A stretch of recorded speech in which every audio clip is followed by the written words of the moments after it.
नमस्कार दोस्तों, भारतीय संविधान एवं राज्यव्यवस्था की एमसीक्यू सीरीज में मैं लोकेश डागोर आपके अपने यूट्यूब चैनल पॉलिटी गुरुजी में एक बार फिर से आप सभी का हार्दिक स्वागत करता हूं। और साथियों, आपको जैसा पता है ये क्लासेज सीईटी को लेकर विशेष रूप से इसमें फोकस किया गया है। ये जो क्लास है सीईटी के लिए बहुत महत्वपूर्ण होने वाली है। अब आप देखेंगे एमसीक्यू सीरीज के पार्ट 13 यूट्यूब चैनल पर पहले अपलोड किए जा चुके हैं। आज है एमसीक्यू सीरीज का पार्ट 14 और प्रत्येक क्लास में मैं 25 प्रश्न आपको लेकर आता हूं। बहुत बेहतरीन प्रश्नों का समावेश आपको मिलता है। चलते हैं टाइम को वेस्ट ना करते हुए पहले प्रश्न पर आज की क्लास का। और आज की क्लास का पहला प्रश्न है, सूची बनकर सूची 2 के साथ मिलान कर सही कूट के माध्यम से चयन कीजिए।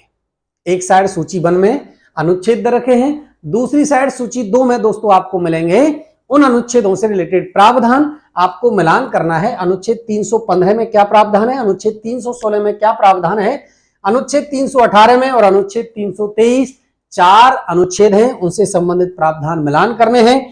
आप देखेंगे अनुच्छेद 315। अनुच्छेद 315 में दोस्तों संघ एवं राज्य लोक सेवा आयोग के गठन संबंधी प्रावधान है।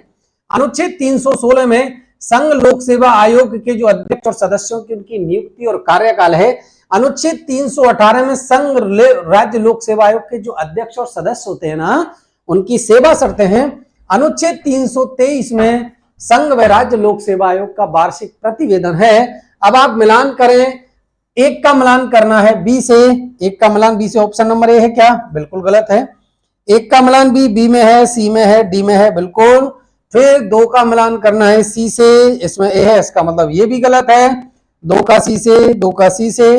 3 का मिलान करना है डी से, option number 3, option number C इस प्रश्न का राइट आंसर है। आप देखेंगे ऑप्शन नंबर सी है। और दोस्तों क्वेश्चन नंबर फर्स्ट का आंसर क्या हो जाएगा? Option number C. थोड़ा सा डिटेल में एक बार चर्चा कर लें। बात आई है संघ लोक सेवा आयोग की। किसकी? लोक सेवा आयोग की, है ना। और लोक सेवा आयोग का प्रावधान है, केंद्र स्तर पर होता है संघ लोक सेवा आयोग और राज्यों में होते हैं राज्य लोक सेवा आयोग, है ना। भारतीय संविधान का भाग 14 है। कौन सा? भारतीय संविधान का भाग 14 है। अनुच्छेद 315 से लेकर 323 कौन सा है? अनुच्छेद 315 से अनुच्छेद 323 तक भारतीय संविधान के भाग 14 में संघ लोक सेवा आयोग और राज्य लोक सेवा आयोग संबंधी प्रावधान है। सबसे पहले देखते हैं कि अनुच्छेद 315 में क्या है। 315 में क्या है? 315 में है संघ में लोक सेवा आयोग, जैसे केंद्र स्तर पर क्या होगा? संघ लोक सेवा आयोग होगा, है ना, संघ लोक सेवा आयोग। राज्य स्तर पर राज्य मतलब प्रत्येक राज्य में क्या होगा? एक राज्य लोक सेवा आयोग होगा, है ना। क्या होगा? राज्य लोक सेवा आयोग होगा। और 315 में है दोस्तों संयुक्त लोक सेवा आयोग। संयुक्त लोक सेवा आयोग अर्थात एक लोक सेवा आयोग को 2 या 2 से अधिक राज्यों का लोक सेवा आयोग भी बनाया जा सकता है। संयुक्त लोक सेवा आयोग के गठन क्या है? गठन। अनुच्छेद 315 में इनके गठन की प्रक्रिया का उल्लेख है 315 में। 316 में क्या है? अनुच्छेद 316 है। अनुच्छेद 316 है दोस्तों। अनुच्छेद 316 में है इनके अध्यक्ष और सदस्यों की नियुक्ति व कार्यकाल। अध्यक्ष व सदस्यों की नियुक्ति व कार्यकाल, दोनों आर्टिकल्स क्लियर हैं। देखो 315 में होगा गठन और 316 में हो जाएगा दोस्तों इसके अध्यक्ष और सदस्यों की नियुक्ति व कार्यकाल। ये कौन सा आर्टिकल है? ये आर्टिकल हो गए 315 और 316। 317 को देख लें, एक मिनट। अनुच्छेद 317, अनुच्छेद 317। अनुच्छेद 317 में क्या है? देखो वही अध्यक्ष हैं और वही सदस्य हैं। अध्यक्ष व सदस्यों का पद से हटाना। क्या है? पद से हटाना। और पद से हटाने का कारण भाई कदाचार हो सकता है, निलंबन किया जा सकता है। समय से पहले हटाने की प्रक्रिया का उल्लेख भारतीय संविधान का अनुच्छेद 317। अनुच्छेद 318 और अनुच्छेद 318 तो अभी क्वेश्चन में आया था, देखो आया था ना। अनुच्छेद 318 सेवा शर्तें क्या है?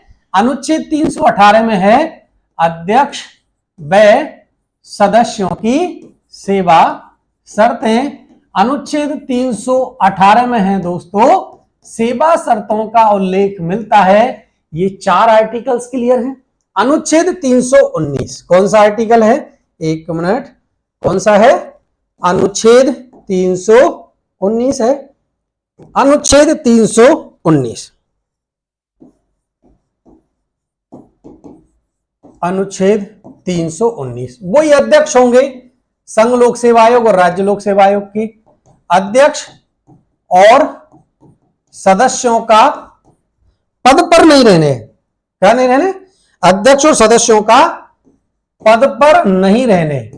जैसे ही आप क्या करोगे, पद पर रहने का मतलब है जैसे आप अध्यक्ष या सदस्य नहीं रहे, अध्यक्ष या सदस्य का, अध्यक्ष या सदस्य नहीं रहने पर क्या है? नहीं रहने पर पद धारण करना। पद धारण करने की प्रक्रिया का उल्लेख कौन से अनुच्छेद में है दोस्तों? अनुच्छेद 319 में है।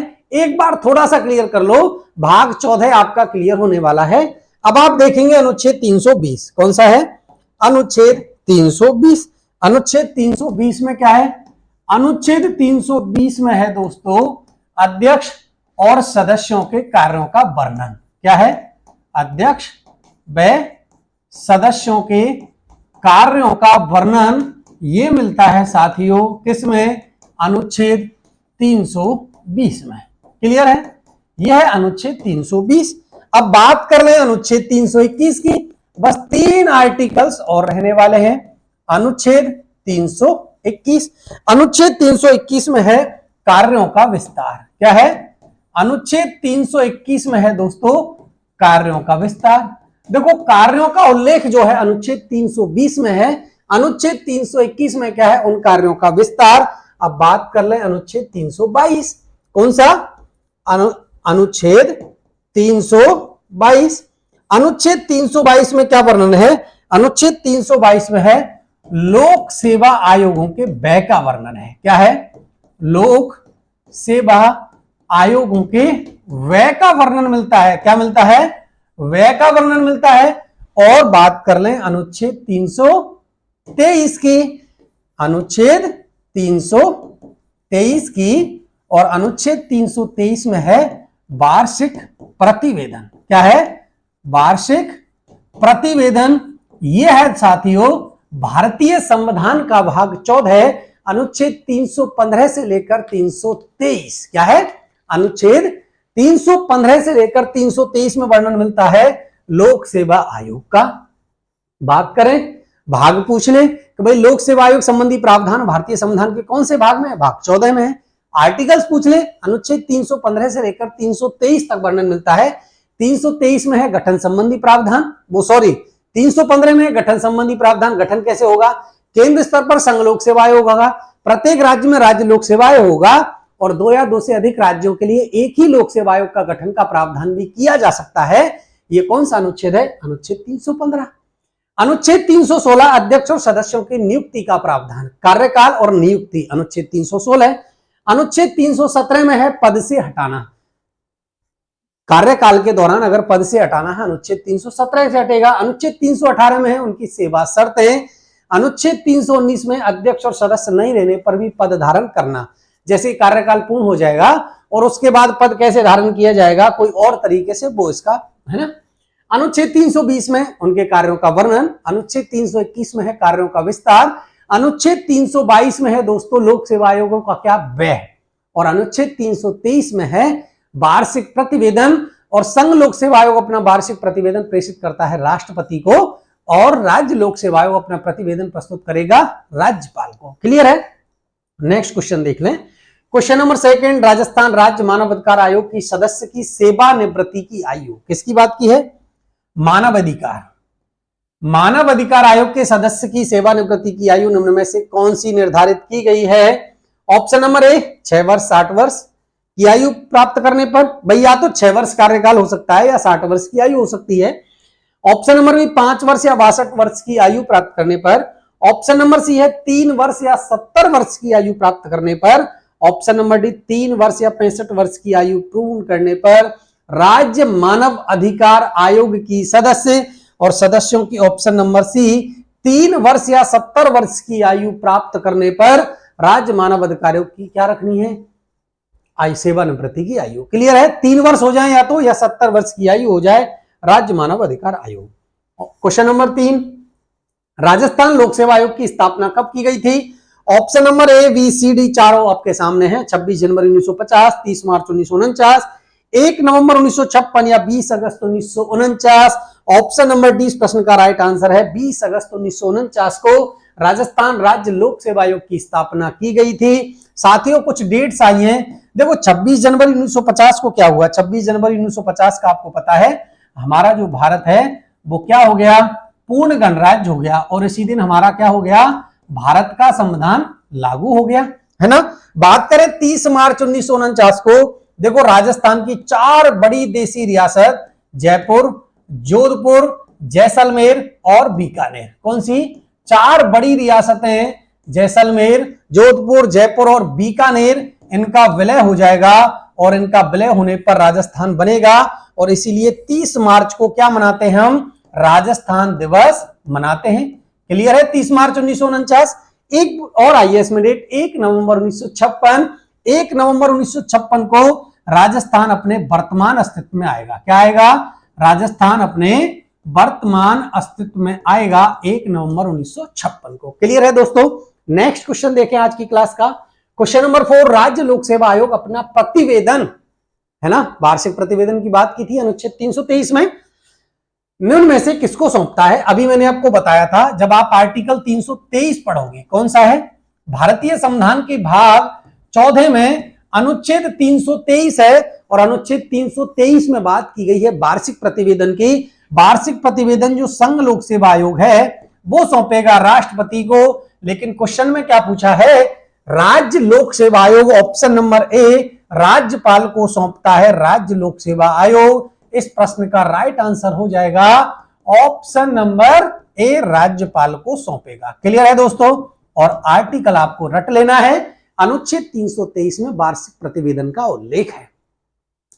नेक्स्ट क्वेश्चन, संयुक्त लोक सेवा आयोग के सदस्यों में अध्यक्षों की नियुक्ति निम्न में से किसके द्वारा की जाती है?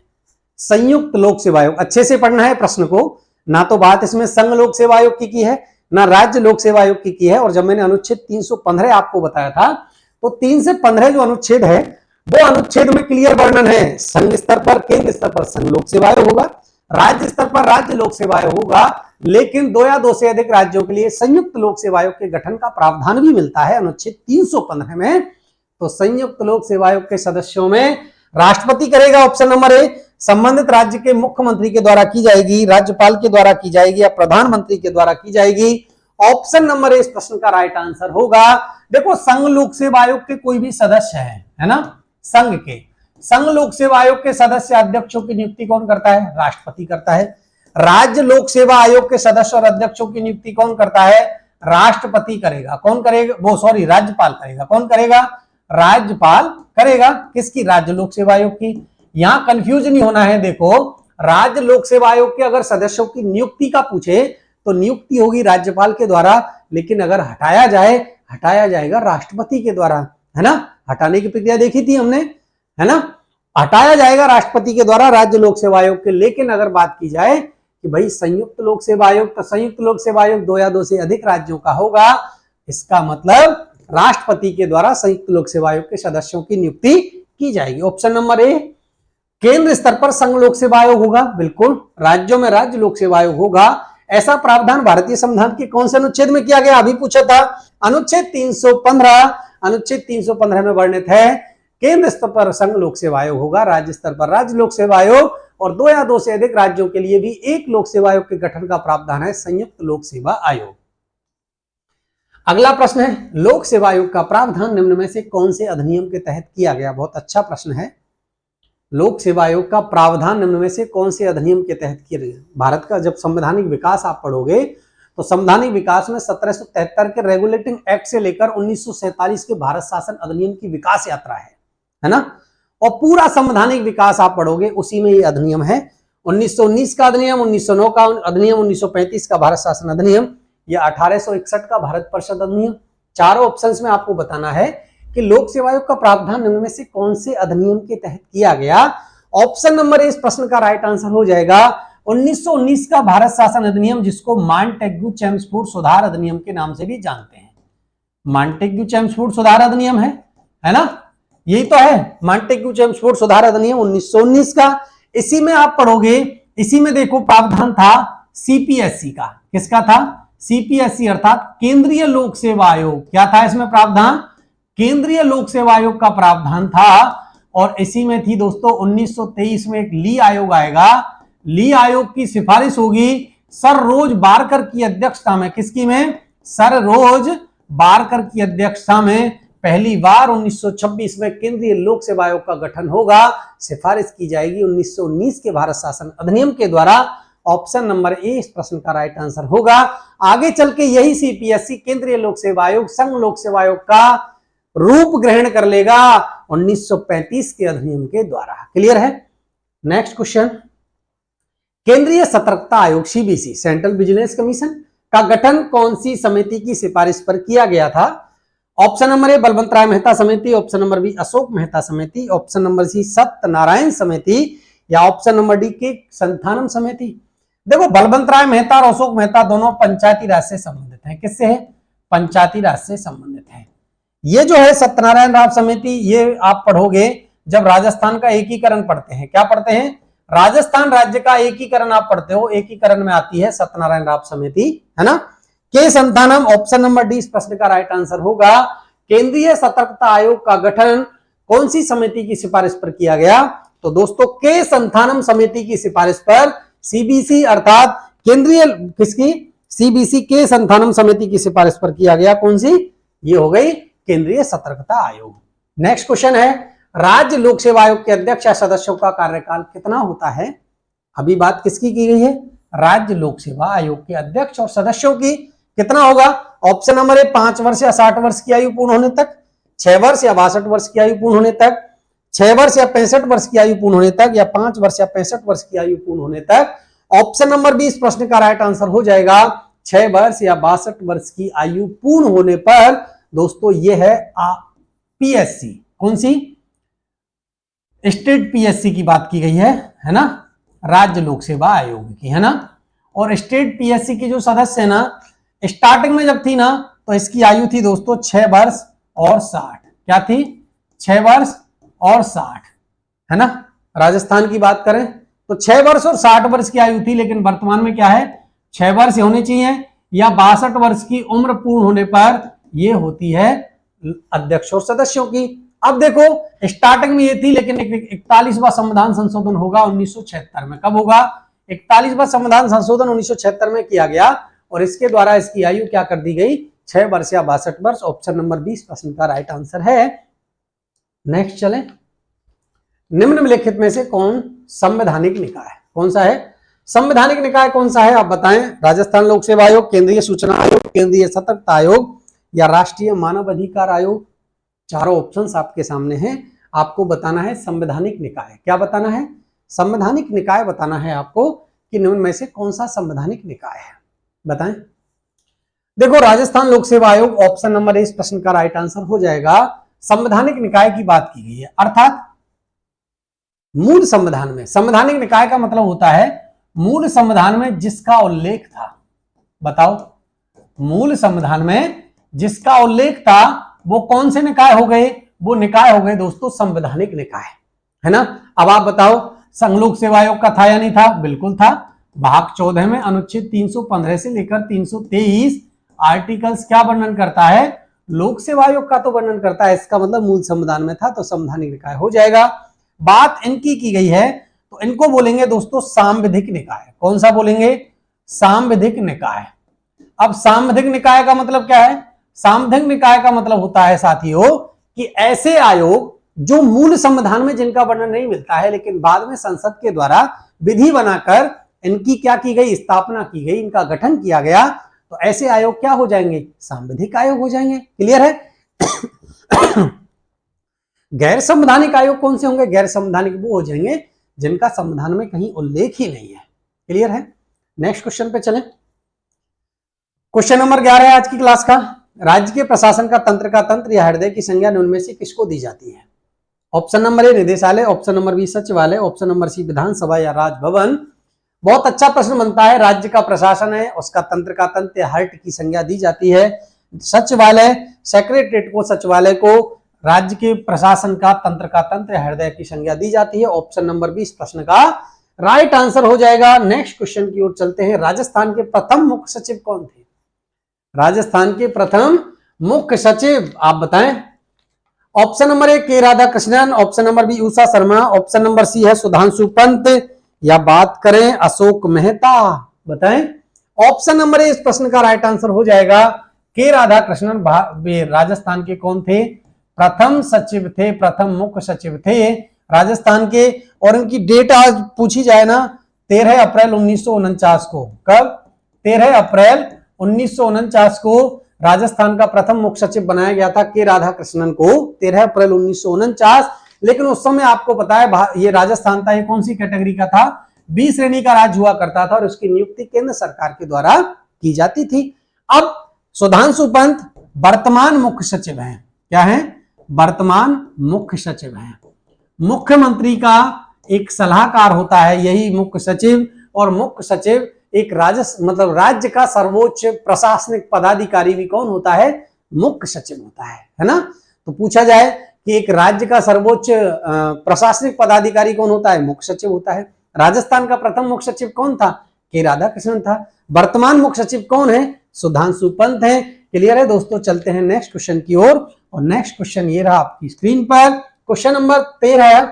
भारत में पंचायती राज के शिल्पकार, बहुत अच्छा प्रश्न है कि पंचायती राज का शिल्पकार या वास्तुकार की संज्ञा उनमें से किसको दी जाती है? Option number A Ashok Mehta, option number B Jawaharlal Nehru, option number C Mahatma Gandhi, या option number D Balwant Mehta. Option number D Balwant Rai Mehta इस प्रश्न का राइट आंसर होगा।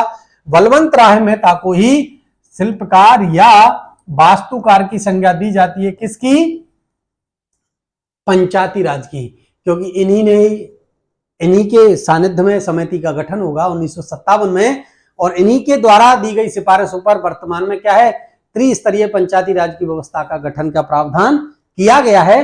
तो पंचायती राज के शिल्पकार या वास्तुकार की संज्ञा किसको दी जाती है? बलवंत राय मेहता इस प्रश्न का राइट आंसर होगा।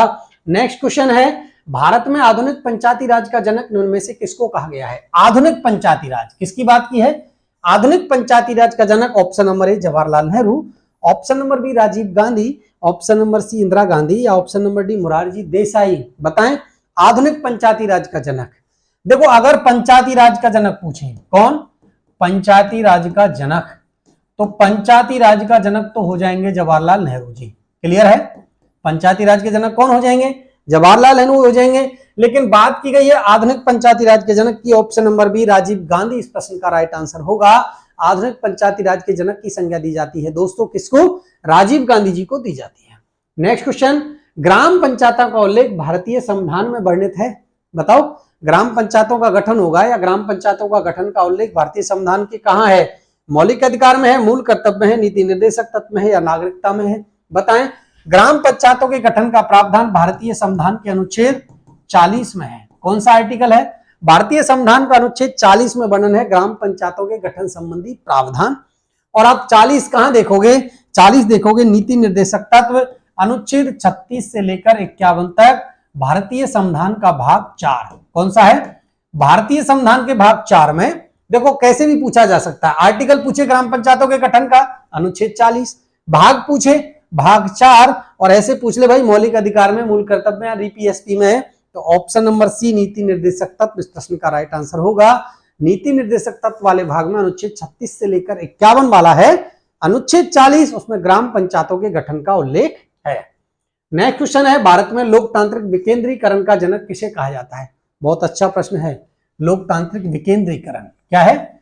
लोकतांत्रिक विकेंद्रीकरण का जनक option number A Jawaharlal Nehru, option number B Balwant Rai Mehta, option number C Rajiv Gandhi, या option number D Lord Ripon. बताओ, अभी हमने पढ़ा था पंचायती राज का जनक कौन है? पंचायती राज का जनक जवाहरलाल नेहरू जी को माना था, है ना। राजीव गांधी जी कौन थे? आधुनिक पंचायती राज के जनक, है ना। आधुनिक पंचायती राज के जनक कौन थे? राजीव गांधी जी थे। देखो इन्हीं के कार्यकाल में ये जो आप पढ़ते हो ना 73वां 74वां संविधान संशोधन, एक्चुअल में इन्हीं के कार्यकाल में ये लोकसभा में पेश किए गए थे, लेकिन इनकी सरकार गिर जाती है और आगे चल के आप पढ़ोगे मोरारजी देसाई वाले कार्यकाल में 73वां और 74वां संविधान संशोधन बनेगा। ये इसलिए राजीव गांधी को, क्योंकि इन्हीं के कार्यकाल में पेश किया गया था, है ना, संविधान संशोधन विधेयक। तो राजीव गांधी कौन हो जाएंगे? आधुनिक पंचायती राज के जनक हो जाएंगे। पंचायती राज के जनक कौन हो जाएंगे? जवाहरलाल नेहरू जी हो जाएंगे। और लॉर्ड रिपन का आपको पता है स्थानीय स्वशासन का जनक क्या माना जाता है? स्थानीय स्वशासन का जनक कौन है? स्थानीय स्वशासन के जनक की संज्ञा दी जाती है लॉर्ड रिपन को। किसको? लॉर्ड रिपन को। Option number B Balwant Rai Mehta किसके जनक हो जाएंगे? लोकतांत्रिक विकेंद्रीकरण के जनक है और इन्हीं को पंचायती राज का शिल्पकार या वास्तुकार भी कहा जाता है, बलवंत राय मेहता। और इनकी जो कमेटी बनेगी 1957 में कमेटी का गठन होगा इन्हीं के सानिध्य में, इन्हीं के नेतृत्व में, अध्यक्षता में। स्थानीय स्वशासन कौन सी सूची का विषय है? सूची पूछी है भाई कि पंचायती राज या स्थानीय स्वशासन कौन सी सूची का है? संघ का है, राज्य का, संवर्ती का या अवशिष्ट सूची का है? ऑप्शन नंबर बी राज्य सूची का विषय है स्थानीय स्वशासन। कौन सा है? स्थानीय स्वशासन। भारतीय संविधान में कुल अनुसूची कितनी है? वर्तमान में 12 है। पहले कितनी थी? 8। और ये शक्तियों का विभाजन संबंधी जो प्रावधान है वो कौन सी अनुसूची में है?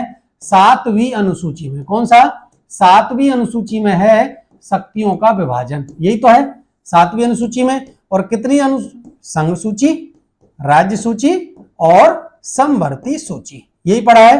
तो अगर शक्तियों के विभाजन संबंधी अनुसूची आ जाए तो 7वीं अनुसूची आपको रट लेनी है। और स्थानीय स्वशासन कौन सी अनुसूची का विषय हो जाएगा? तो कौन सी सूची का विषय है? राज्य सूची का विषय है। कौन सा? स्थानीय स्वशासन। नेक्स्ट क्वेश्चन, राजस्थान के नागौर जिले से जवाहरलाल नेहरू जी के द्वारा पंचायती राज प्रणाली का उद्घाटन कब किया गया? जवाहरलाल नेहरू जी ने किया है। सर्वप्रथम राजस्थान में ही उद्घाटन होगा, नागौर जिले में। डेट पूछी गई है 12 जनवरी 1958, 2 अक्टूबर 1959, 1 नवंबर 1956 या 11 अक्टूबर 1959। चारों देखें ऑप्शन। ऑप्शन नंबर बी इस प्रश्न का राइट आंसर होगा। 2 अक्टूबर 1959 को जवाहरलाल नेहरू जी के द्वारा राजस्थान के नागौर जिले से पंचायती राज का उद्घाटन किया जाता है। राइट आंसर होगा 2 अक्टूबर 1959। नेक्स्ट क्वेश्चन, 73वें संविधान संशोधन के द्वारा भारतीय संविधान में कौन सी अनुसूची को जोड़ा गया? अनुसूची 9, अनुसूची 10, अनुसूची 11, अनुसूची 12 है? बताएं। 73वां संविधान संशोधन, ऑप्शन नंबर सी 11वीं अनुसूची जोड़ी जाएगी। 73वें संविधान संशोधन के द्वारा अनुसूची 9 जोड़ी गई थी प्रथम संविधान संशोधन के द्वारा 1951 में, और 10वीं अनुसूची जोड़ी जाएगी 52वें संविधान संशोधन के द्वारा। अनुसूची 11 जोड़ी जाएगी 73वें संविधान संशोधन के द्वारा। अनुसूची 12 जोड़ी जाएगी 74वें संविधान संशोधन के द्वारा। इस प्रश्न का राइट आंसर हो जाएगा 73वें संविधान संशोधन के द्वारा भारतीय संविधान की अनुसूची 11 जोड़ी गई। नेक्स्ट क्वेश्चन आज की क्लास का, 73वां संविधान संशोधन अधिनियम कौन सी तिथि से लागू किया गया था? अभी पूछा था। 73वें संविधान संशोधन के द्वारा देखो भारतीय संविधान में अनुसूची 11 जोड़ी जाएगी और इसके द्वारा जो अधिनियम लाया गया था वो कौन सी तिथि से भारत में लागू होगा, ये प्रश्न है। Option number A 20 April 1993, option number B 24 April 1993, option number C 22 दिसंबर 1992 और ऑप्शन नंबर डी 16 सितंबर 1991। चारों ऑप्शंस आपके सामने हैं। अच्छे से आपको देखना है कि 73वें संविधान संशोधन अधिनियम भारत में कब लागू होगा। 24 अप्रैल 1993, बी ऑप्शन इस प्रश्न का राइट आंसर होगा।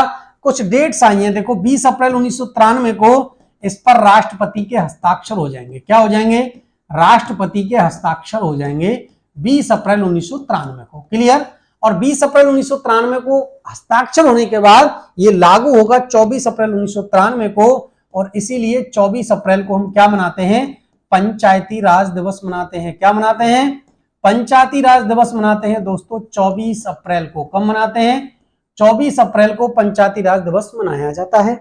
22 दिसंबर 1992 को इस जो बिल था इसको लोकसभा में पारित किया गया। किसमें? लोकसभा से पारित हो गया, ये हो गया लोकसभा से पारित। और 16 सितंबर 1991 को इसको लोकसभा में पेश किया गया था। क्या किया गया था? लोकसभा में पेश किया गया था 16 सितंबर 1991 को। 22 दिसंबर 1992 को ये लोकसभा से पारित हो जाएगा। 20 अप्रैल 1993 को राष्ट्रपति के हस्ताक्षर हो जाएंगे और 24 अप्रैल 1993 को ये लागू हो जाएगा और इसीलिए 24 अप्रैल को पंचायती राज दिवस मनाते हैं। नेक्स्ट क्वेश्चन है दोस्तों, प्रत्येक राज्य के राज्यपाल द्वारा हर 5 साल में राज्य वित्त आयोग का गठन किया जाएगा जो अपनी रिपोर्ट राज्यपाल को देगा। ऐसा प्रावधान भारतीय संविधान के कौन से अनुच्छेद में है? चारों ऑप्शंस आपको दे रखे हैं। अनुच्छेद 243 आई, अनुच्छेद 243 जे, अनुच्छेद 243 के या अनुच्छेद 243 एल, बताएं। चारों ऑप्शन देखें। इस प्रश्न का जो राइट आंसर होगा ना दोस्तों वो हो जाएगा राज्य वित्त आयोग, अनुच्छेद 243 आई। अनुच्छेद 243 जो आई है ये वित्त आयोग के गठन का प्रावधान है। इसमें क्या है? इसमें है वित्त आयोग का गठन, अनुच्छेद 243 आई में। तो इस प्रश्न का राइट आंसर तो होगा ये, लेकिन साथ में जब ये आया है तो बात कर ले जे की भी। अनुच्छेद 243 जे में है पंचायती राज के लेखा परीक्षण संबंधी प्रावधान। 243 के आपको रट लेना है। 243 में है दोस्तों राज्य निर्वाचन आयोग। कौन सा है? राज्य निर्वाचन आयोग 243 के। और बात हुई है 243 एल की। किसकी हुई है? एल की। तो संघ व राज्य क्षेत्र पर लागू होना। भाई राष्ट्रपति कोई भी आर्टिकल्स को किसी भी क्षेत्र पर लागू कर सकता है, नहीं कर सकता है? तो यह है संघ व राज्य क्षेत्र पर लागू होना 243 एल। ये भी आप साथ में याद रख सकते हैं इस क्वेश्चन के साथ। इस प्रश्न का राइट आंसर होगा वित्त आयोग के गठन का प्रावधान है भारतीय संविधान के अनुच्छेद 243 आई में।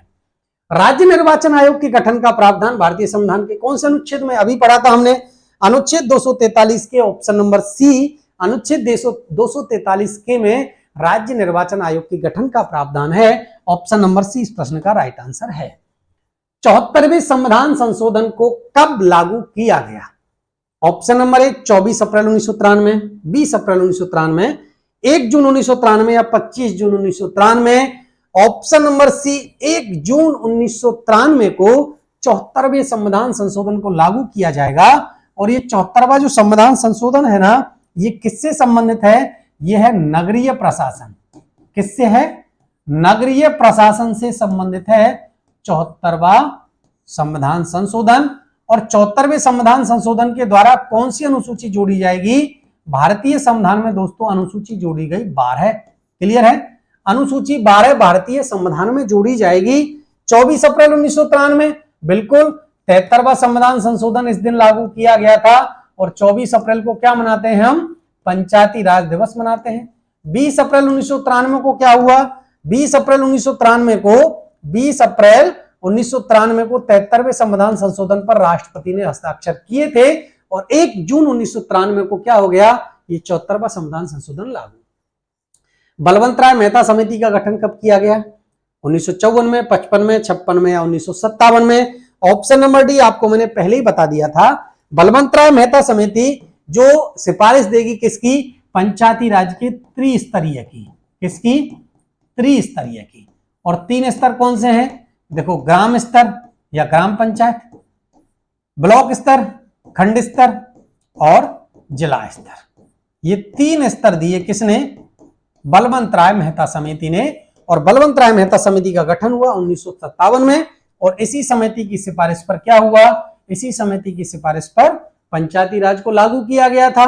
ग्राम स्तर पर ग्राम पंचायत होगी, खंड स्तर पर पंचायत समिति होगी, जिला स्तर पर जिला परिषद होगी। त्रिस्तरीय। बलवंतराय मेहता को किसकी? पंचायती राज के शिल्पकार या वास्तुकार की संज्ञा दी जाती है। लोकतांत्रिक विकेंद्रीकरण का जनक भी इन्हीं को कहा जाता है।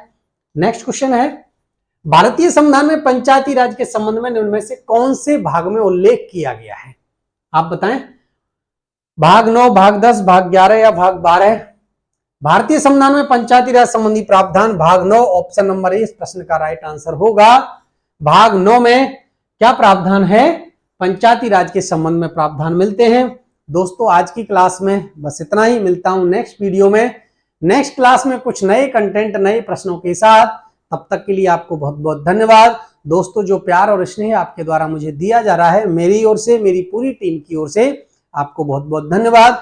आपको वीडियो को ज्यादा से ज्यादा शेयर करना है स्टूडेंट्स के साथ। आप ज्यादा से ज्यादा स्टूडेंट्स में, कोई आपके पास ग्रुप हो एजुकेशन से रिलेटेड, उसमें भी आप इसको शेयर कर सकते हैं और आप शेयर करेंगे मुझे मोटिवेशन मिलेगा। Thanks for watching.